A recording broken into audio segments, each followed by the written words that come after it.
감사합니다. 하나님의 말씀 보시겠습니다. 요한복음 6장 16절로 21절. 요한복음 6장 16절로 21절입니다. 한 절씩 교독합니다. 저물매 제자들이 바다에 내려가서 배를 타고 바다를 건너 가버나움으로 가는데 이미 어두웠고 예수는 아직 그들에게 오시지 아니하셨더니 큰 바람이 불어 파도가 일어나더라. 제자들이 노를 저어 10여리쯤 가다가 예수께서 바다 위로 걸어 배에 가까이 오심을 보고 두려워하거늘 이르시되 내니 두려워하지 말라 하신대 이에 기뻐서 배로 영접하니 배는 곧 그들이 가려던 땅에 이르렀더라. 아멘. 오늘 이 말씀을 가지고 내니 두려워하지 말라라는 제목으로 함께 말씀을 나누겠습니다. 우리 한번 외쳐볼까요? 기도하면 하나님이 하나님을 같이 합니다. 기도하면 됩니다. 하나님이 하십니다. 하나님을 믿습니다. 예, 우리 믿는 사람들이 선포하는 그 말은 힘이 있습니다. 오늘 전후좌우 있는 분들에게 축복합니다. 축복합니다. 4분 이상 하세요. 축복합니다. 축복합니다. 축복합니다. 한 번 더 하겠습니다. 하늘 복 많이 받으세요. 하늘 복 많이 받으세요. 하늘 복 많이 받으세요. 하늘 복 많이 받으세요. 여러분들이 선포한 대로 이루어질 줄 믿습니다. 예. 지난주에는 500여의 기적을 일으키시는 예수님에 대해서 살펴봤습니다. 보리떡 5개, 물고기 2마리로 장정만 5천 명을 먹이고 또 거기 여자들하고 아이들까지 2만여 명을 보리떡 5개, 물고기 2마리로 예수님이 먹이셨어요. 축사를 하시니까 먹을 것들이 자꾸 생겨났어요. 이게 기적이죠, 기적. 오늘은 예수님이 바다 위로 걸어오시는 내용을 기록하고 있습니다. 바다 위로 걸어오시는 예수님. 그리고 6장에서 앞에 보면 5장에서는 38년 동안 병으로 고생하는데 꼼짝 못하고 누워있는 그 병자를 예수님이 가서 일어나라 해가지고 이렇게 세워가지고 건강함을 회복시키는 그런 내용을 봤어요. 5장, 6장을 지나오면서 38년 된 병자 고치시고 보리떡 5개, 물고기 2마리로 5천 명을 먹이시고 오늘 예수님이 물 위로 걸어오시는요. 계속해서 지금 기적의 연속이에요. 기적을 또 기록하고 기적을 기록하고 있어요. 그래서 예수님의 일상이 자꾸 기적으로 채워지는 거예요. 자, 이 내용들을 보면서 사람들이 그래요. 그러니까 내가 예수를 못 믿지. 근데 이런 걸 보면 어떻게 예수님을 믿을 수 있어? 왜? 상식적으로 이해가 안 되는 거예요. 그렇잖아요. 보리떡 5개, 물고기 2마리로 거기에 장정 5천 명을 먹이고 12광주를 남은 이야기를 들으면서 야, 이걸 내보고 믿으라고 그러냐? 그리고 오늘 본문 말씀에 이제 캄캄한 밤중에 제자들이 풍랑이 막 일고 두려워하고 있는데 그때 예수님이 찾아오셔가지고 예수님이 말씀하시는 내용을 찾아오실 때 그냥 찾아오신 것이 아니라 물 위로 걸어오셨어요. 이걸 내보고 믿으래? 못 믿겠다는 거예요. 상식적으로 생각해봐라. 어떻게 사람이 물 위로 걸어오고 거기에 물고기 5마리 2마리 보리떡 5개로 어떻게 5천 명 먹이냐? 네 이해가 되냐? 안 돼.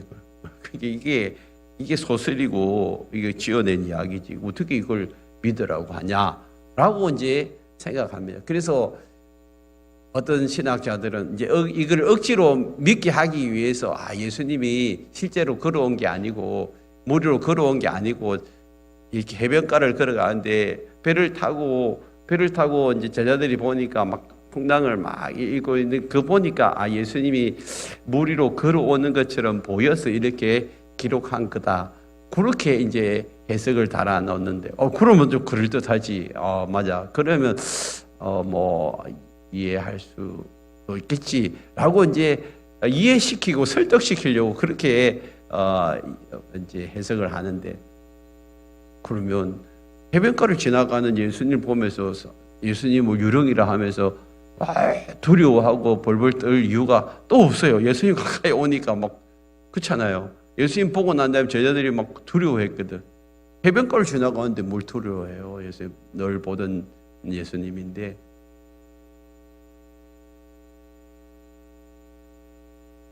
그렇게 어떤 사람은 야, 예수님이 이런 것이 예수님이라면 예수님은 진짜 실존한 인물 아니다. 그냥 가상의 소설처럼 지어낸 하나의 가상인물이지 어떻게 실제 인물이 이런 식으로 일을 할 수 있어? 없어 라고 생각해요. 여러분 어떻게 생각하세요? 이해가 안 되잖아요. 그러니까 예수님이 실제 인물이 아니다, 아니면 성경책은 소설책이다, 그냥 지은 이야기다, 그렇게밖에 여러분 상식적으로 이성적으로는 결론이 안 나잖아요. 이거 여러분 어떻게 생각하세요? 어떻게 생각?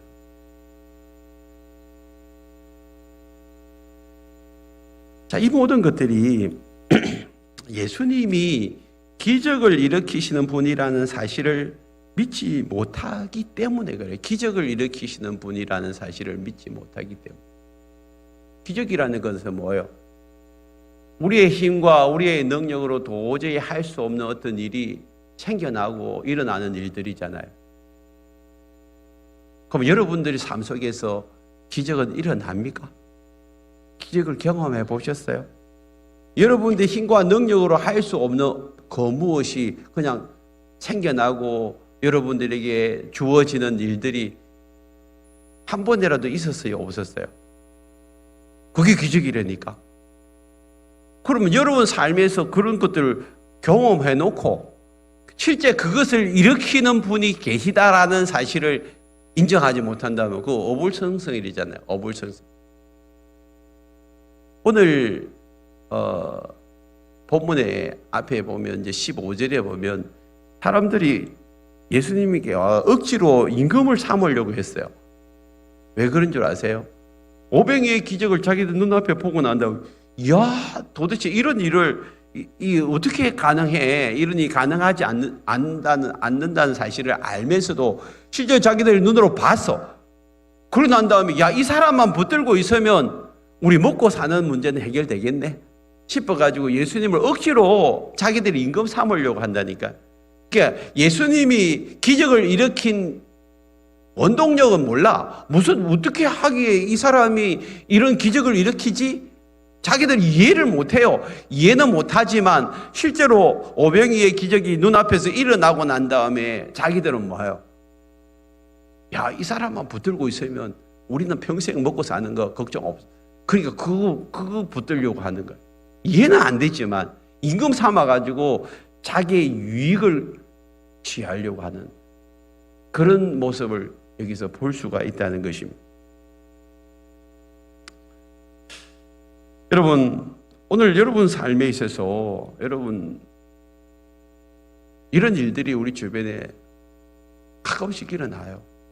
기적이라는. 이거 기적이다. 내가 이해가 안 되어지는 게 그게 기적이거든. 여러분 다 이해가 안 되잖아요. 이해가 안 되어지는데도 불구하고 기적은 일어나는.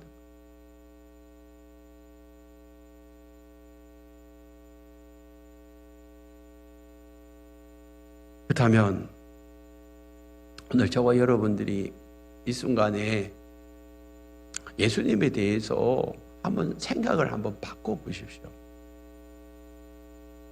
예수님이 인간이 아니고 하나님이라면 그건 가능하지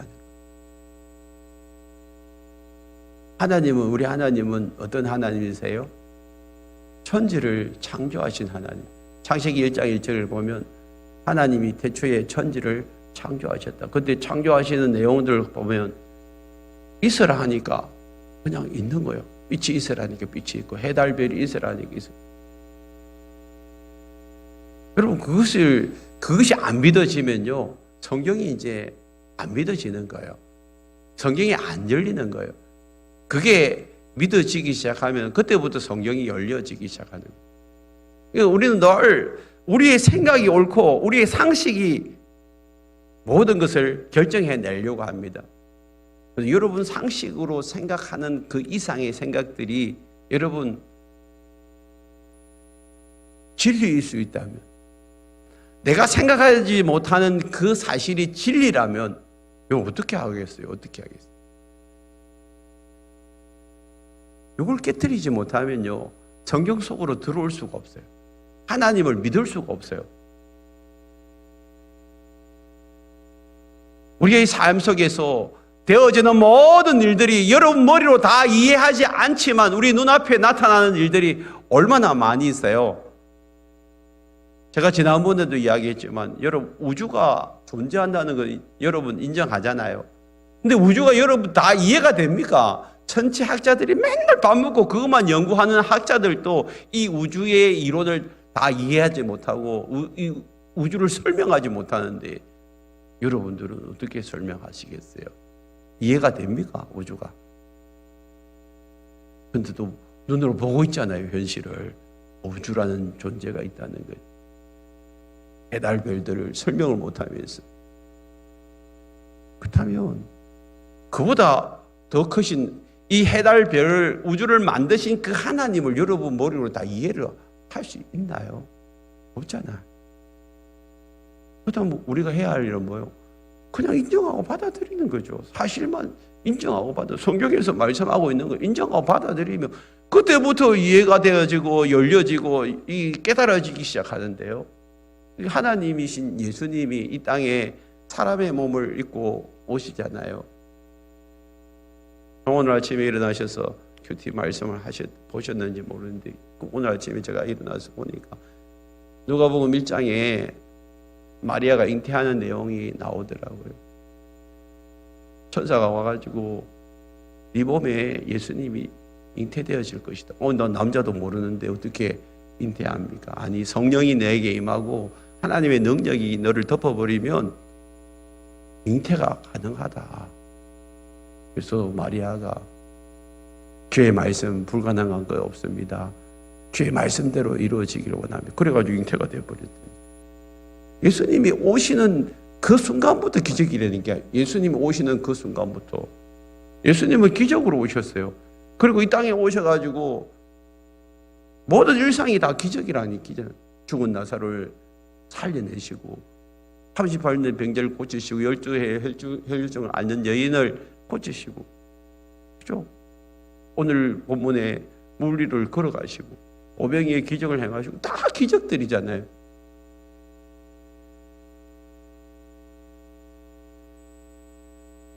제가 올 초에 기적을 일상이 되는 교회가 되었으면 좋겠다가 그렇게 설교를 했죠. 여러분 삶에 있어서 예수님을 모시고 있기만 하면 내 삶의 일상이 기적으로 채워질 줄 믿습니다. 예수님을 모시고 있으면, 나 한 번도 이 세상에 살면서 기적을 체험하지 못한 사람 없잖아요. 근데 그 기적을 누가 일으키는지는 잘 몰라. 근데 기적은 일어나고 있다니까. 내가 할 수 없는 것, 내 능력으로, 내 힘으로 안 되는 것이 갑자기 이렇게 나에게 선물로 주어지는 그게 기적인데. 근데 여러분, 나에게 기적을 주시는 분이 누군지를 분명히 알고 그분 앞에 기도하기 시작하면 여러분 더 많이, 더 빨리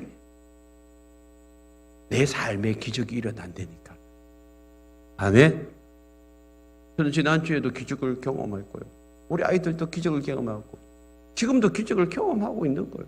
하나님이 누구신지를 알고 그분을 인정하기 시작하면 내 삶이 그가는 순간순간, 숨쉬는 순간순간 하는 모든 일 가운데 하나님이 지금도 나에게 기적을 베풀고 계시구나라는 것을 인정할 수밖에 없으니까.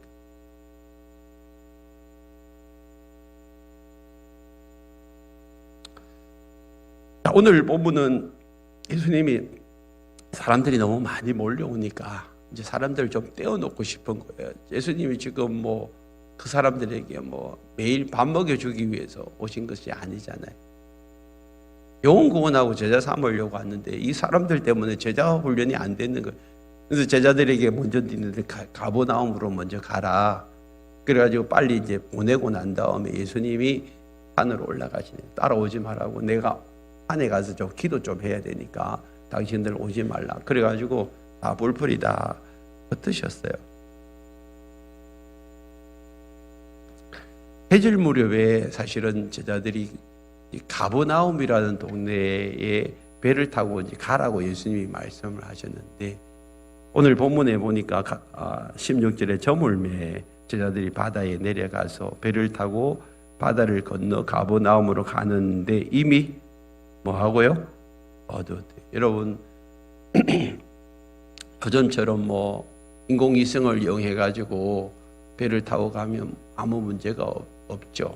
근데 그 당시에는요, 어두우면 배를 띄우면 안 돼요. 특별히 갈릴 바다에는요, 헐몬산에서 불어오는 그런 바람이 있기 때문에 그 바람이 강풍으로 바뀌어져 가지고 그냥 배가 뒤집어질 수도 있어요.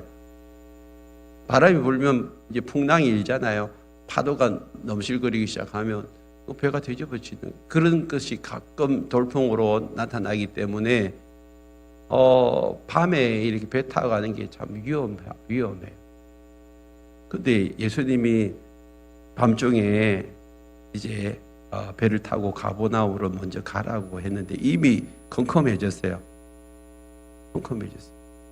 그러면 그 당시에 베드로는요, 거기 갈릴 바다에서 자란 사람이잖아요. 베드로와 이거 제자들 대부분이 갈릴리 배 사람들이에요.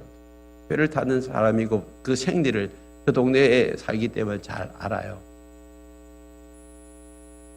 그런데 예수님이 가라고 하니까 두말하지 않고 예 알겠습니다 하고 순종하고 갔어요.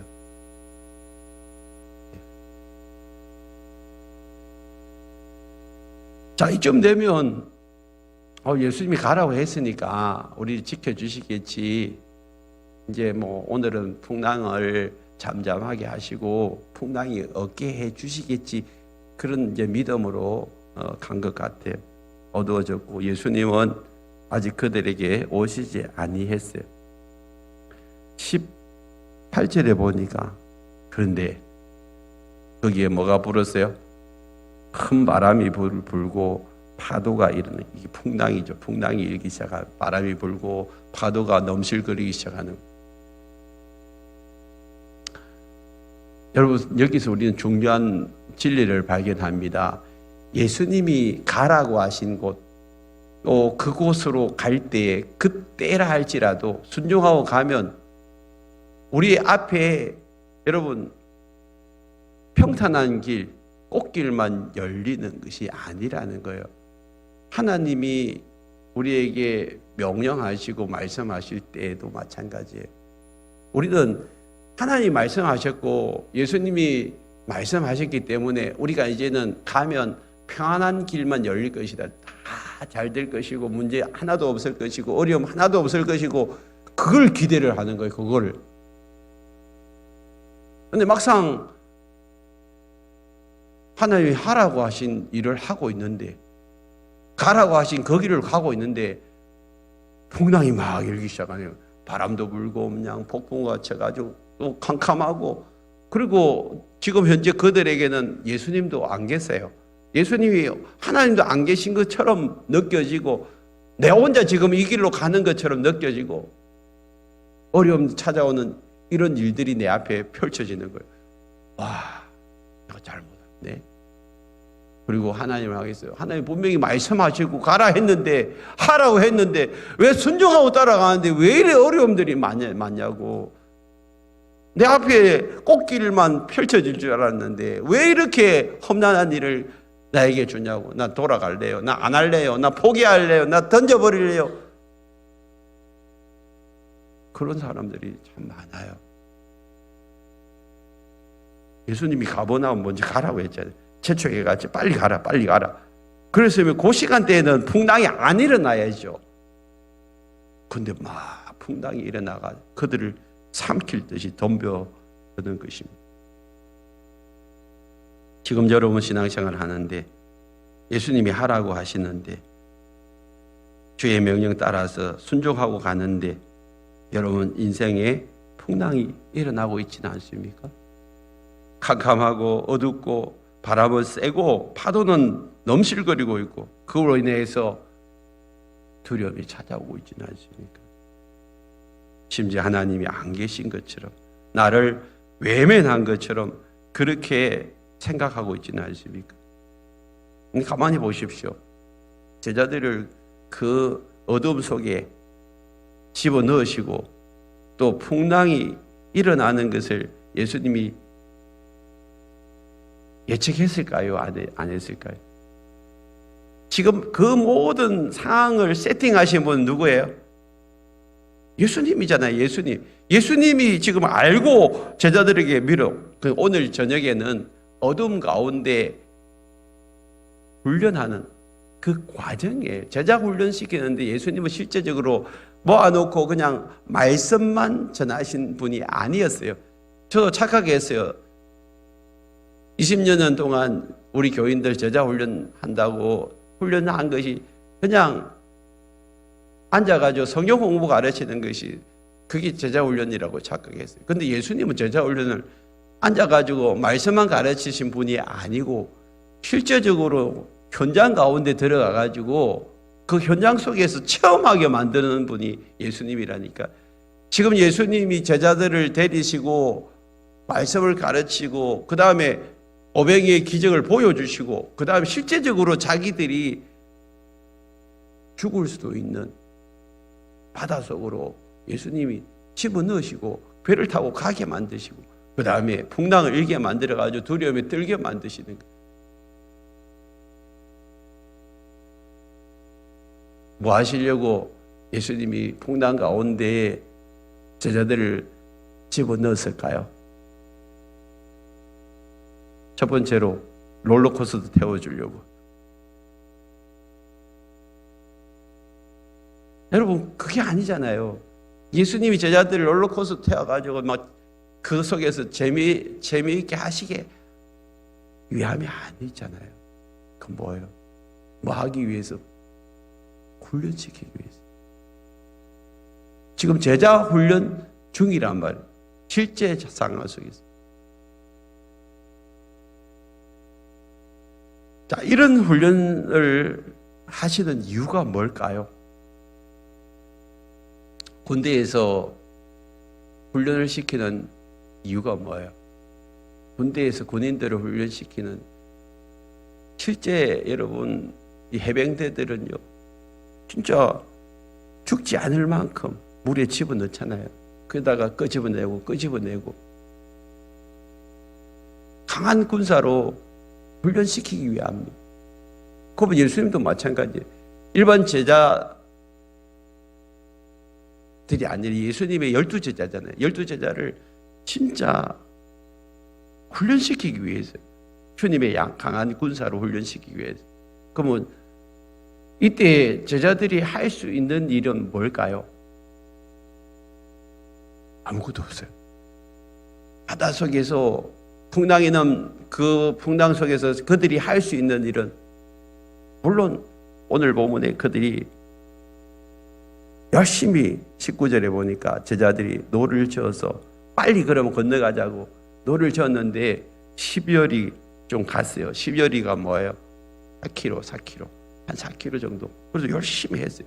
근데 풍랑은 여전히 그들 가운데서 치고 있는 거예요. 바람이 불고 그 다음에 물결은 그들을 삼키듯이 집어삼키듯이 덤벼들고 있어요.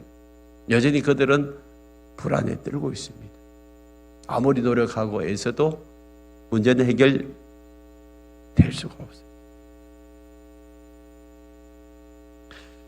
무엇 때문에 지금 예수님이 이 훈련을 하실까? 오늘 본문을 보세요. 노를 저 열심히 이제 노를 저 가지고 한 4km 갔어요. 근데 19절에 보니까 예수님께서 어디로 걸어오셨어요? 바다 위로 걸어오셨어요. 아니 예수님이 그냥 가버나움 가가지고 기다리고 계실 수도 있어요. 먼저 가서 기다릴 수도 있는데 아예 바다 위로 걸어오고 계시는 거예요. 여러분, 바다 위로 걸어오시는 예수님은 보통 인간이 아니에요. 보통 사람들은 바다 위로 걸을 수 있어요, 없어요? 없잖아요. 근데 예수님이 바다 위로 걸어오신다는 것은 예수님이 완전한 인간이시면서 완전하신 하나님이라는 것을 여기서 보여주고 있는 거예요. 저들에게 야, 저분은 도대체 누구야? 그 사람들이 다른 본문에 보면 마태복음, 마가복음, 요한복음 이 세 복음서에 이 본문이 지금 기록되어 있는데, 다른 마태복음 같은 데 보면 마태, 마가에 보면 유령이다, 유령. 실제 사람이라면 저 어떻게 걸어올 수 있어? 라고 할 정도로 예수님이 하나님이라는 것을 지금 보여주고 있는 거거든요. 저 유령이다. 믿지 못하면 유령이죠. 그런데 실제로 예수님이 걸어오고 계시는 거예요. 천지를 창조하신 하나님, 그분의 능력이라면 물 위로 걷는 것은 아무 문제가 되지 않습니다. 성경은 기적의 책입니다. 성경의 기적은 일상이고요. 여러분, 일상되는 이 기적을 경험하려면 어떻게 해야 됩니까? 하나님 개입하시면 돼요. 하나님 개입. 하나님이 우리의 삶에 개입해 들어오시면 우리의 삶도 여러분 일상이 기적으로 채워지는 줄 믿습니다. 지난주 여러분 한번 돌아보십시오. 여러분들이 할 수 없는 일을 기도하니까 하나님이 하게 하신 일들, 아니 지난 한 주 말고 지난 한 달 한번 생각해 보세요. 여러분 힘으로는 도저히 할 수 없는 일을 기도하니까 하나님이 하게 하셨잖아요. 되게 하셨잖아요. 그게 기적이니까 하나님이 개입하시면. 근데 이런 하나님의 개입하심, 기적을 경험하지 못하는 이유가 뭐예요? 이유가 뭐예요?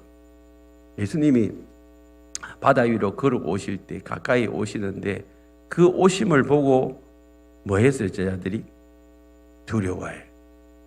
자, 예수님이 하나님이시고 예수님이 하나님의 아들이시고 기적을 행하시는 분이라는 사실을 믿는다면 예수님 어서 오세요 박수치고 빨리 한정을 하겠죠. 저분이 누구야? 진짜 예수님 맞냐고, 어떻게 예수님이 저 물 위로 걸어오고 있냐고 라고 사람들이 두려워 떠는 거예요. 유령이라고. 실제 아니야. 귀신이 나타났다. 귀신이 나타났다. 지금 그러면서 막 두려워하고 있는 거예요. 여러분, 진짜 예수님이 하나님이시고 진짜 하나님의 아들이면 예수님이 오시면 너무 좋아해야 되잖아요. 하나님임을 인정 안 하니까 여러분 자꾸만 딴 생각을 하고 있는 거예요. 여러분은 어떠세요? 예수님이 여러분 가까이 오시는 것을 좋아하세요? 싫어하세요? 믿음이 좋으니까 다 좋아요. 근데 믿음이 조금 안 좋으신 분들은 예수님 가까이 오는 게 싫어. 왜? 내가 내 마음대로 살고 싶은데 예수님 앞에 나아가기만 하면 이거 해라, 이거 하지 말라 간섭 받으니까. 지금 내가 이 나이에 뭐 내가 간섭 받고 살아야 돼? 내가 마음대로 살고 싶은데. 예수님이 자기에게 와서 이것 저것 간섭하는 것이 너무 싫고 불편하다는 거예요. 누구에게 구속당하기 싫은 거예요. 그 예수님이 내 삶의 주인 되고 나면 나 종이네? 그러면 내가 예수님에게 끌려다녀야 되겠네. 싫어. 나 예수님 없이 내 혼자 살 거야. 예수님 오시더라도 적당하게 거리를 두고 내가 하고 싶은 거 하고 살아야지. 어떻게 예수님 말씀대로 순종하고 사냐. 그러면서 예수님 오는 게 불편해. 가까이 오는 게 불편하대. 그런데 가만히 보세요. 여러분 삶에 이런 풍랑이 있는 것처럼 조그만 풍랑이 내 삶에 찾아올 때 그 때문에 불안해하고 초조해하고 두려워하고 있는 연약한 모습이 저와 여러분들의 모습 아니에요? 그 가운데 아무런 해결책도 없고 능력도 없는 그런 모습으로 살아가는 것이 저와 여러분 아니에요? 그럼에도 불구하고 천지를 만드시고 우주를 주관하고 계시는 그 하나님이신 예수님이 내 안에 찾아오셔서 나를 주관하고 다스리려고 하는데 자꾸만 밀어내고. 여러분, 예수님이 내 삶의 주인이 되고 난 다음에 그분을 인정한다는 것은 그분 앞에 내 삶을 맡기는 거거든요. 그럼 얼마나 편안한지 몰라요. 저는 어디 멀리 갈 때 항상 제가 운전을 해요. 왜요? 제 아내는 운전을 못하기 때문에. 근데 어떤 분은요, 피곤하면요, 아내한테 운전대 맡겨. 그리고 옆에서 자는데. 왜? 아내가 운전을 잘하니까. 그렇다고 제 아내가 보고 운전하라 소리는 안 해. 아니. 근데 여러분, 누가 여러분 내 대신에 운전은 할 수 있는 사람이 있고 그 사람이 운전을 잘 한다면 여러분 편안하게 주무실 수 있잖아요. 그렇잖아요. 나보다 나를 더 잘 아시고 나보다도 더 운전을 잘 하시는, 인생의 운전을 잘 하신 예수님 앞에 내 운전대를 맡기면요, 어떤 눈보라가 치더라도 폭풍우가 찾아오더라도 나는 편안하게 잘 수 있습니다. 얼마나 좋아요. 근데 여러분, 여전히 인생의 문제 앞에 불안해하고 초조하고 두려워하고 있다면 여러분들은 여러분들이 지금 운전대를 잡고 있는 거예요. 그리고 여러분들은 맡기지를 못하고 있는 거예요. 누군가에게. 내가 이 운전대를 끝까지 지어야 된다. 사실은 결국에는 여러분 나이 들고 또 이렇게 쇠약해지면 운전대 놔야 되잖아요. 그런데 끝까지 자기를 붙들고 있을 것이라고 착각하는 거죠. 지금 무엇 때문에 여러분 두려워하고 있습니까? 무엇 때문에 불안해하고 있습니까? 무엇 때문에 전전긍긍하고 있습니까? 오늘 여러분 이런 상황 속에서 그냥 다시 여러분들에게서 눈을 돌려가지고 여러분들에게 찾아오시는 예수님을 바라보시기를 바랍니다. 제자들이 불안해하고 두려워할 때 예수님이 무리로 걸어오시는 이유는 뭘까요? 20절 보세요. 이르시되 내니 두려워하지 말라. 두려움을 조성시키기 위해서예요? 두려움을 해결하기 위해서예요? 예수님이 찾아오시는 이유는 바로 여러분들이 불안해하고 초조해하고 두려워하는 문제를 해결해 주기 위해서 찾아오신 줄 믿습니다. 여러분들이 여러분의 능력으로 해결할 수 있으면 해결해 보세요. 해결이 안 되니까 문제잖아요. 여러분들이 불안해하고 두려워하는 이유는 여러분의 힘으로 해결이 안 되니까 두려워하고 있잖아요.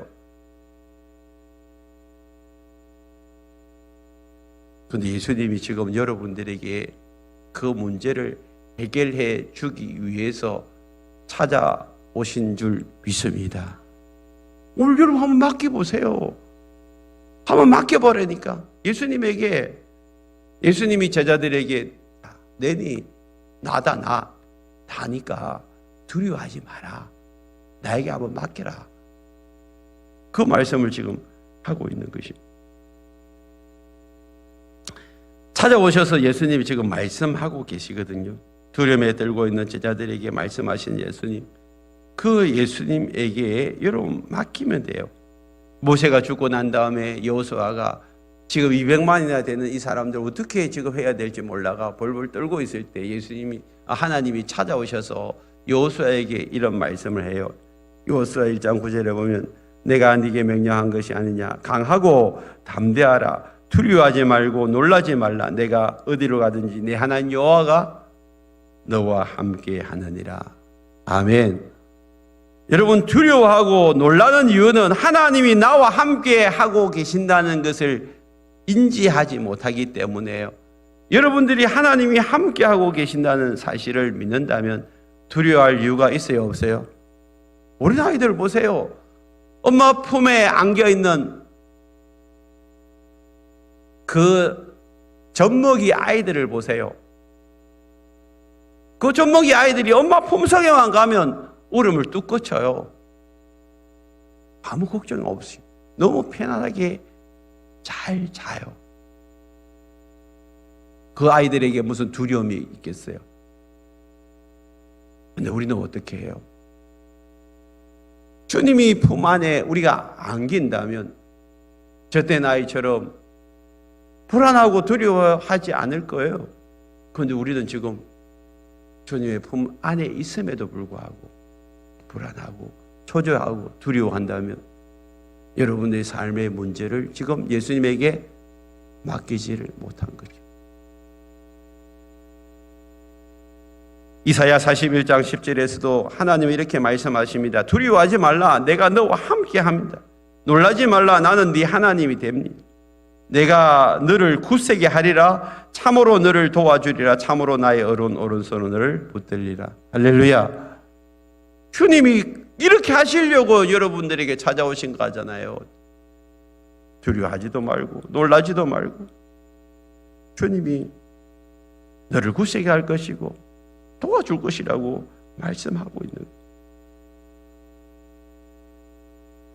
주님을 믿고 살아가는 우리의 삶에 있어서 지금도 여전히 우리의 삶의 풍랑은 일어나고 있습니다. 그런데 여러분 마태복음 14장에 보니까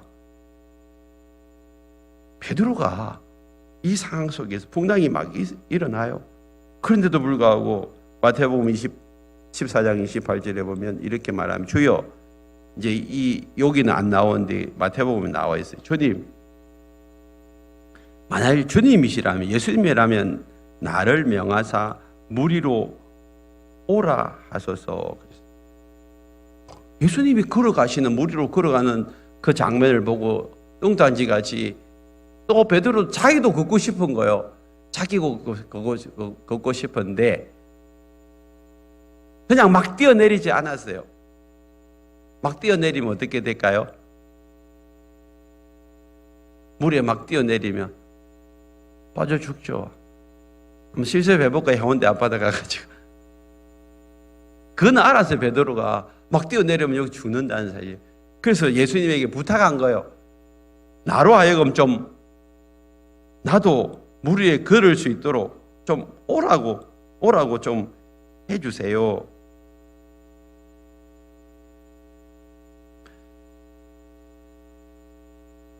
그러니까 예수님이 마태복음 14장 29절에 오라고 하세요. 오라고.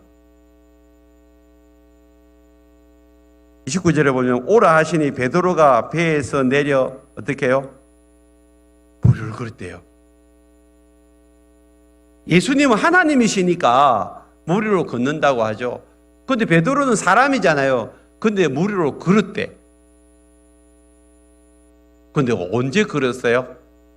예수님이 오라고 말씀하실 때. 이게 중요한 거예요. 예수님이 말씀하시고 하나님이 말씀하시는 것에 순종하면 우리의 삶에 기적을 경험하게 됩니다. 근데 예수님이 말씀도 안 하시고 하나님도 말씀 안 하시는데 내가 I can do, 나 모든 거 할 수 있다 라고 말할 때에 여러분 기적은 경험 안 되어져요. 아니 내가 내 스스로 막 내게 능력 주시지 않으면 내가 모든 거 할 수 있다라고 I can do 외치면서 하자 해가지고 해보니까 안 돼. 실패해요. 그 이유는 뭐예요? 예수님이 말씀 안 했기 때문에. 그럼 우리는 어떻게 해야 되죠? 예수님 말씀하실 때 행동으로 움직여야 돼요. 그럼 언제까지? 기다려야죠. 예수님이 나에게 말씀해 주실 때까지. 결코 여러분 예수님보다 앞서지 마시길 바랍니다. 저도 가정교회를 시작하면서 제 아내랑 같이 우리 예수님보다 앞서지 말고 성령님도 앞서지 말자. 성령님이 말씀하시는 대로 순종하고 따라가자. 그래서 지금까지 온 거예요. 여러분 우리가 늘 실패하는 이유는 뭐예요? 내가 내 기분에 내 생각을 앞세우는 거예요. 하나님 말씀보다 앞세우는 거예요. 내가 하고 싶다고 해보니까 안 되는 거지. 베드로도 마찬가지였어요. 예수님이 오라고 하시니까 가니까 되는 거예요. 기적은 이때 일어나는 거거든요. 요한복음 14장 14장 12절에 보면 내가 진실로 진실로 너에게 이르노니 나를 믿는 자는 내가 하는 일을 그도 할 것이고 또한 그보다 큰 일도 하리니. 분명히 이야기했습니다. 예수님이 하신 일을 우리도 할 수 있다는. 언제? 예수님이 말씀하실 때, 하나님이 말씀하실 때. 우리는 우리의 힘으로 기적을 일으키는 사람은 아니라니까요. 우리 안에 계시는 그 분의 능력으로 기적이 나타나는 거거든요. 그래서 우리는 그분이 말씀하실 때 그때 순종하고 가면 기적은 일어나는 거, 기적을 체험할 수가 있는 것입니다. 근데 오늘 마태복음 14장 30절에 보면 걸어가다가 베드로가 어떻게 해요? 바람을 보고 무서워 빠져가느니라.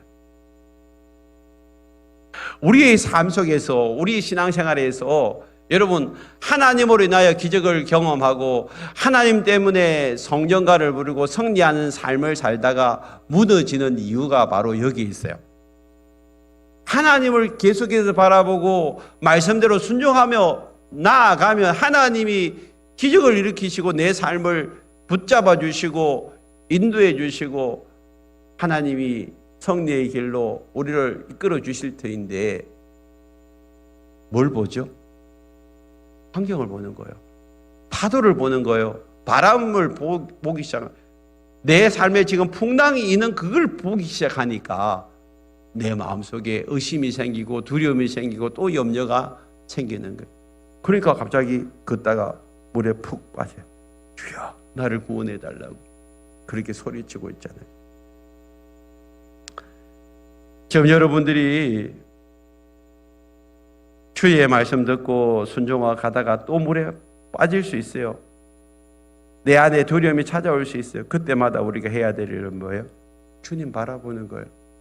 그래서 매일 우리가 일상 속에서 주님을 바라보는 경건의 시간을 가져야 되고, 특별히 기도의 시간, 하루에 20분 이상 여러분 기도하셔야 돼요.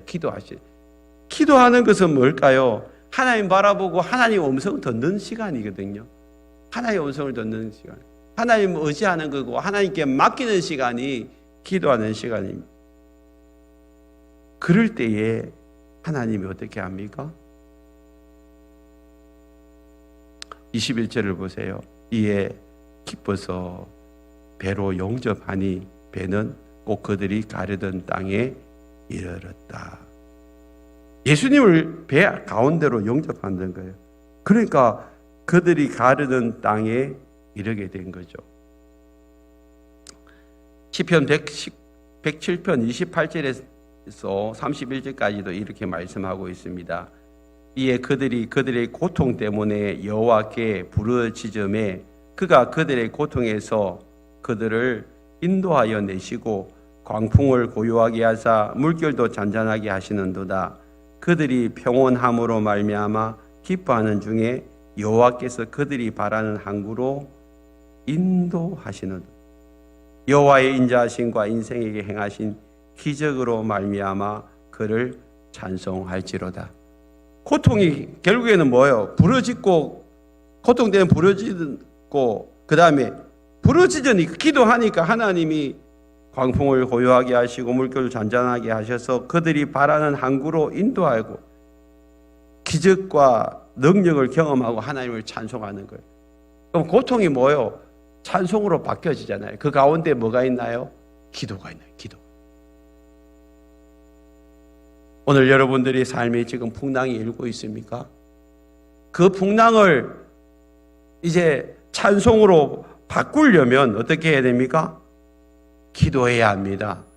기도는 하나님 앞에 내 문제를 맡기는 거예요. 기도는 하나님을 바라보는 거예요. 하나님을 의지하는 거예요. 전적으로 하나님을 신뢰하는 거예요. 그럴 때 하나님은 기도 가운데 여러분들에게 말씀하시는 분인 줄 믿습니다. 그 말씀을 듣고 순종하면 돼요. 그러면 풍랑도 잔잔해지고 우리가 원하는 소원의 항구로 들어갈 수가 있는 것입니다. 오늘 여러분 무엇 때문에 두려워하고 있습니까? 무엇 때문에 불안해하고 있습니까? 기도하세요. 그리고 주님 앞에 맡기십시오. 하나님이 여러분들을 소원의 항구로 이끌어 주실 줄 믿습니다. 기도하십시다.